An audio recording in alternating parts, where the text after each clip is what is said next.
Where can you hear real historical EVP examples? Have you ever wondered if the voices captured in paranormal recordings are truly from the past? Electronic voice phenomena, or EVP, are sounds or voices recorded during investigations that weren't heard at the time. These recordings often come from places with a long history of hauntings or significant events. You can find real historical EVP examples in recordings made at famous haunted sites. For example, the Enfield Poltergeist case in England, which happened in the late 1970s, has several recordings where voices respond to questions. Civil War battlefields like Gettysburg also have EVP recordings from the Civil War era, capturing voices that seem to answer questions about the past. Old cemeteries, especially those with notable history, are popular spots for EVP recordings. Investigators often set up voice recorders near graves and capture faint voices or sounds that weren't heard during the session.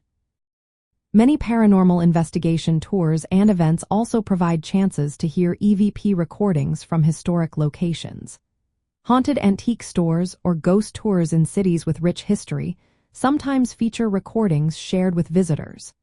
During these tours, investigators ask questions and then play back recordings to find voices or sounds that weren't audible during the investigation.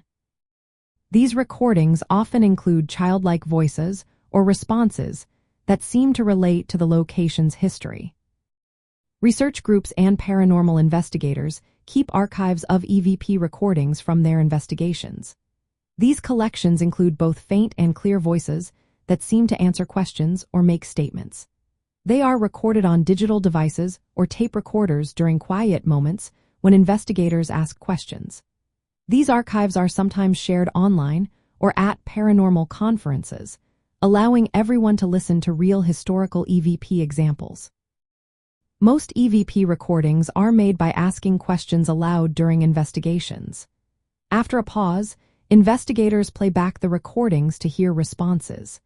These responses are usually faint, like whispers, and can be interpreted differently by each listener. From a supernatural point of view, many believe these voices are spirits or entities trying to communicate from beyond our world. They use the energy of the recording devices or the silence to manifest voices that can be captured electronically. In short, real historical EVP examples can be heard in recordings from well-known haunted locations, paranormal investigation archives, and tours. These recordings often contain voices or sounds that weren't heard live, which many interpret as spirit communication from the past.